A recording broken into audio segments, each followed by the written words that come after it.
Photo आप इसकी बताओ, ये किसका है? ये बार-बार ड्रोन की धमकी दे रहा है। कौन कर रहा है? ये इसका ही है क्या? ये कह रहा है सुबह से खड़े हैं, 10 बार आ गए। 10 बार आ गए। स्कूल वालों को फोन किया हो कि इसको उधर अब पूरे नवलगढ़ निजी शिक्षण संस्थान स्कूल शिक्षा परिवार संघ के सदस्य आज विधायक जी से मिले हैं और विधायक जी ने आश्वासन दिया है कि जल्दी उसके ऊपर कार्रवाई भी होगी और मेरे रहते हुए आज के बाद नवलगढ़ में ऐसी कोई प्रक्रिया नहीं होगी जो किसी इंडिविजुअल को कोई मान सम्मान पे ठेस पहुँचे। और स्कूल वाले कभी गलत काम नहीं करते हैं। अगर 9 से 12 तक के बच्चे पढ़ रहे हैं, उनके साथ अगर 2 छोटे बच्चे भी आ जाते हैं तो हमारा दायित्व नहीं बनता कि सर्दी के अंदर उनको गेट से बाहर कर दिया जाए।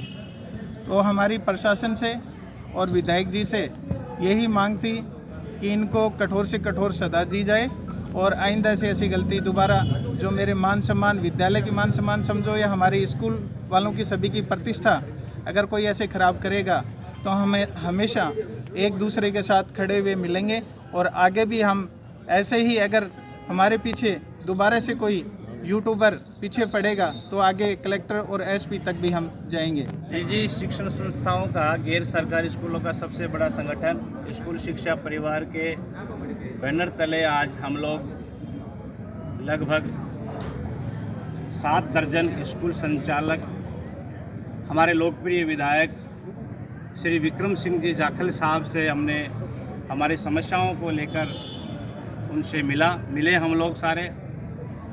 एक कोई यूट्यूबर, फेसबुक पत्रकार है जो हमारे स्कूलों में जबरन घुस के टीचर्स को धमकाना, वहाँ की वीडियो बनाना, स्कूलों के ऊपर टिक्का टिप्पणी करने का कार्य कर रहे थे।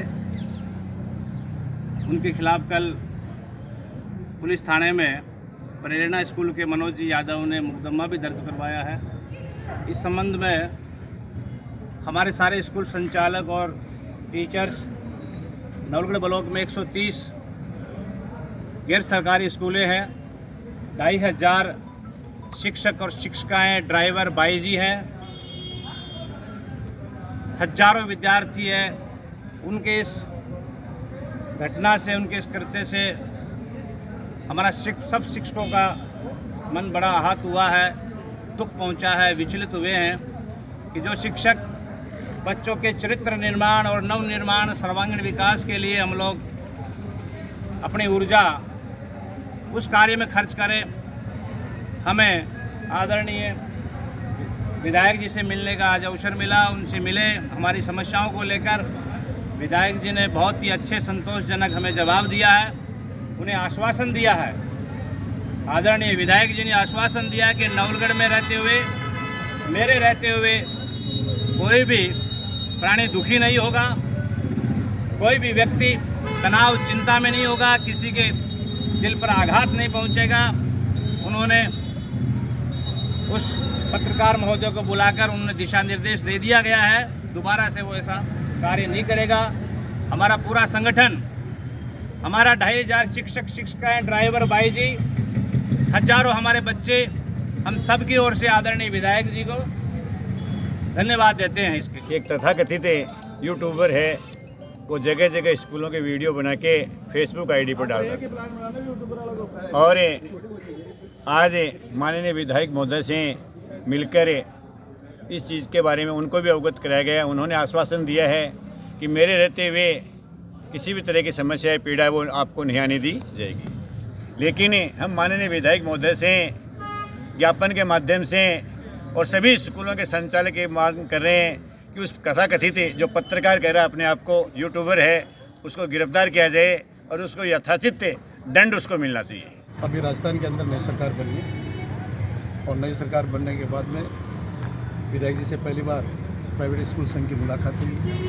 तो उस मुलाकात के पीछे एक बड़ा कारण था और वो कारण स्कूलों के लिए मेरा मानना है जहाँ तक बड़ा घातक है, क्योंकि यदि इस प्रकार की बातें होने लग जाएंगी तो स्कूल तो पहले से ही बैकफुट पे है। मीडिया के आप साथी लोग हैं, वो भी स्कूलों पर आरोप प्रत्यारोप करना शुरू कर देंगे तो फिर तो बच्चों का मनोबल भी डाउन हो जाएगा। जो पढ़ाने वाले हमारे शिक्षकगण हैं उनका भी मनोबल डाउन होगा, जो स्कूल चलाने वाले उनका मनोबल डाउन होगा। स्कूल एक ऐसा संस्थान है जिसमें बच्चे के भविष्य को उज्जवल बनाने के लिए काम किया जाता है। वहाँ पर किसी प्रकार की ऐसी कोई बात नहीं होती है जिस प्रकार की मतलब ये घटना घटी है। इस प्रकार की घटना जो घटी उसके मैं बड़े शब्दों के अंदर भर्त्सना करता हूँ कि इस प्रकार के काम नहीं होने चाहिए जो एक पत्रकार महोदय ने किया। क्योंकि स्कूल में जो बच्चा जाता है पढ़ने के लिए जाता है, और पढ़ने के लिए फिर भी यदि मैं आप लोगों से भी निवेदन करना चाहूँगा, आपको लगता है कि किसी स्कूल के अंदर ऐसी कोई बात है तो आप पहले स्कूल प्रिंसिपल से बात करें, बात करके उस बात की जानकारी लें आप लोग, और जानकारी लेने के बाद में यदि आपके सामने कोई बात है तो उनके संज्ञान में डाल करके उसके बाद में आप उसके ऊपर चर्चा कर सकते हैं। आप अपने मतलब कोई भी न्यूज़ बनाने के लिए भी आगे स्वतंत्र, परंतु पहले संज्ञान में स्कूल संस्था संचालक के आनी जरूरी होती है। रही बात ये जो घटना घटी है वो किसी छोटे बच्चों की क्लासों के लेकर के घटी थी। छोटे बच्चे अक्सर से स्कूल वाले नहीं बुलाते हैं, फिर भी गार्जियंस क्या करते हैं, जब बसें आती हैं तो उनमें 1 2 3 4 5 10 बच्चों को बैठा ही देते हैं। तो स्कूल संचालक की और टीचर की मजबूरी होती है उसकी स्कूल में आने के बाद में उसको कक्षा में बैठाना पड़ता है उसको, क्योंकि वापस घर तो उसको पहले छोड़ नहीं सकते हम लोग। इस प्रकार से कई बच्चे आते थे तो कई साथियों को लगा इसकी कलेक्टर साहब के आदेश के बावजूद भी ये क्लासें लग रही हैं। पूरे झुंझुनू जिले के अंदर लगभग स्कूलें हैं वो कलेक्टर साहब के आदेश के पालना के अनुरूप लगी हुई थी, परंतु कभी कभार ऐसी स्थिति आती है इसकी कुछ बच्चे आ जाते हैं तो उसको हम भी अवॉइड नहीं कर सकते। उनको क्लास में बैठाना हमारी मॉरल ड्यूटी बन जाती है और उनको पढ़ाना भी मॉरल ड्यूटी बन जाती है, क्योंकि 5-6 घंटे स्कूल में बच्चा यदि रहेगा तो उसको यदि नहीं संभालेगा तो उधमबाजी करेगा।